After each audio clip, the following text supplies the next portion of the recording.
All right, you guys, I'm going to show you how to do your Chapter 11 test, which is a little out of the ordinary this time. We are going to ask that you create a stained glass window. And so what I have here are just some examples that I found online. Our task for you is to create a stained glass window using regular polygons. And so some of these are regular, some of them are not. Notice how creative some of them were. But the directions and what we ask for you to do is all posted on Schoology for this test. And so let me show you what it's going to look like. When you get your project, you're going to have these polygons to work with. And so the goal of this screencast is to show you how to duplicate the figures, how to rotate them, how to change the size, how to color, how to measure, and then how to export your final project. So here we have all of our figures, and there's some important things that you need to know as we do this. So the first one is how to duplicate, right? And so you started your project and you want to duplicate these so you don't have to duplicate them as you're creating the project. And so one of the things that you're going to use an awful lot is this eye feature.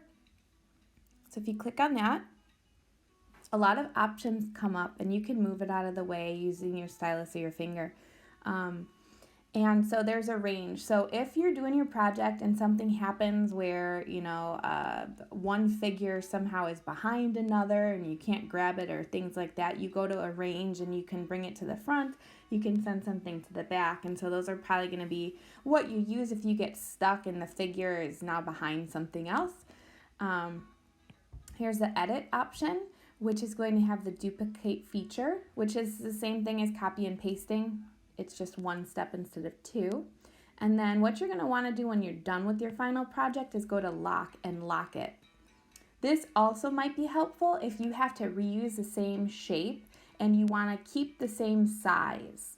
So again, you're doing your stained glass window, and as you notice on these, there's some that are the exact same size. You would use that feature if you don't want to change the size. So you would choose the scale. Oh, I can't circle that, but you would choose this lock the scale for that one. And then your final project, you'd select everything and lock it, and I'll show you how to do that. But how to duplicate it. So say I wanted to use the pentagon. So I'm going to tap the pentagon with my finger, my stylus, and then I'm going to go to edit, and I want to duplicate it.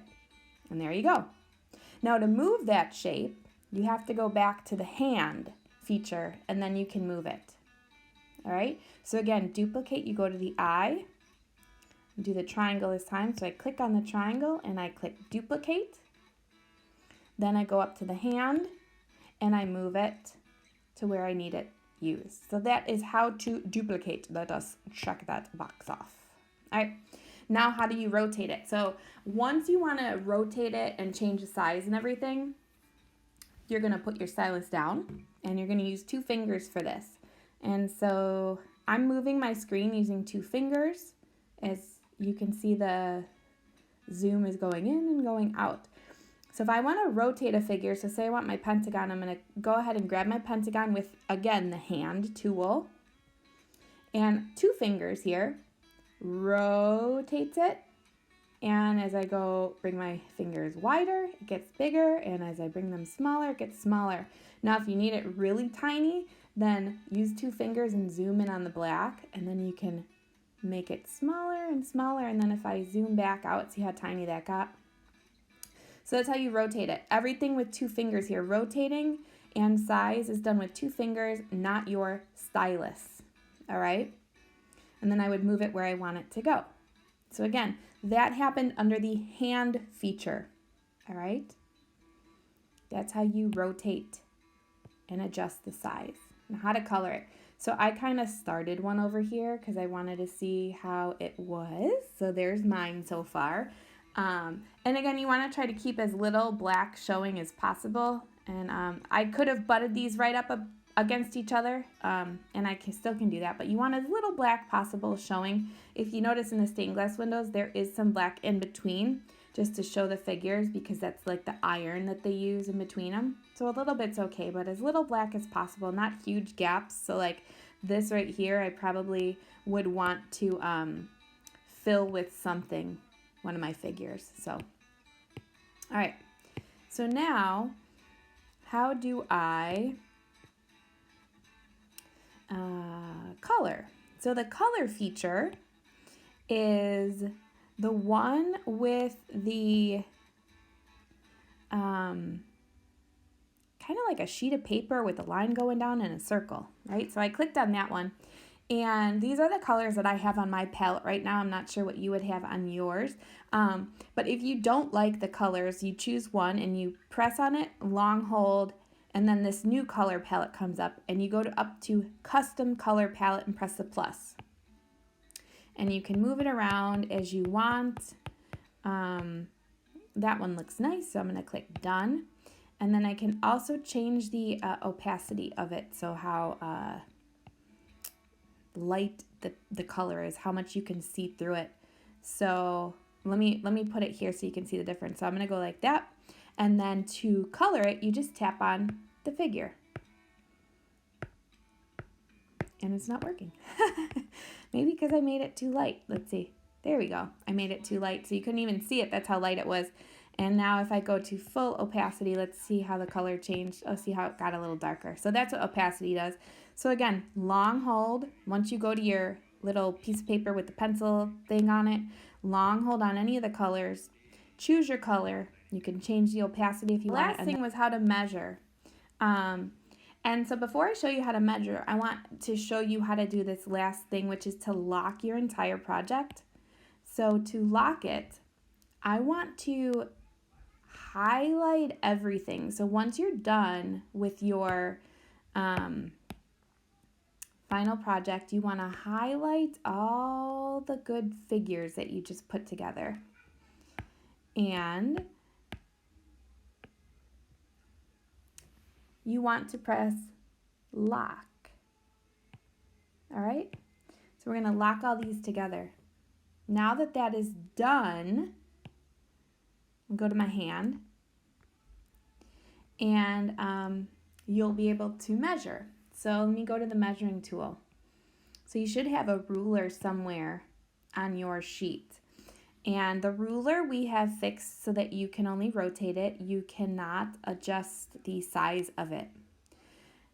It may happen where your ruler gets stuck behind an object. So again, if it gets stuck behind an object, go to your eye, click on the ruler, and for some reason it might have gotten put behind something. We want it to bring to the front, so we always want it in front of the objects if that happens. So now to move my ruler, again, 2 fingers here rotates it around. We are going to use centimeters here. So if you need to zoom in so you can see a little bit better, 2 fingers zooms in. And as long as you locked your stained glass window, none of your objects should change here. All right, they should remain the same size, and the only thing that should be changing is the ruler. So our ruler, we're going to use centimeters, and so it goes by tenths. And so I'm going to get as close to that vertex as possible and measure to the next vertex.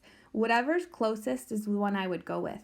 And so this right here, this side length of this, I forget what shape this was, if this is a hexagon or not. I can't see it right now. It is 2.4 as the side length. The process then to find the area is the exact same that we've been using on the homework and on the notes and everything like that. So you're going to go through that same process to find the area of this hexagon, and then you're going to find the area of the rest of the polygons using the ruler. The last suggestion I would make, you can always press the plus button and add a blank sheet, and then on here show your work. So you would do the area of the hexagon and then show your work there. You can draw it so that we see kind of the process you're going through. But this, I would show your work on one of these other sheets here so we can see it kind of all in one project. Last thing that you need to do is export it. So once you have your final project, right, you've measured everything, all that is done, how do you export, right? And so here's my final project. It's beautiful. And I will press the top kind of upload. I'm going to export it. It's preparing. And then I'm going to export it as a project. We are going to put it into Schoology. There we go. It's opening Schoology. Now on mine, it's a little bit different because I don't have a Geometry Honors class that I am in as a student. So I'm going to submit to assignment. And this was the only one I was in. So you would click on yours, Geometry Honors, and then Chapter 11 test. So that's kind of the process. You want to export it as a project. So that is how you do this test that we have for you for Chapter 11. If you have any questions, please reach out to Ms. Sokolowski or myself, and we definitely can help you. I hope you enjoy it. It's a little different. Have fun with it, and use your creativity to make the best stained glass window you can. Have a great day, guys.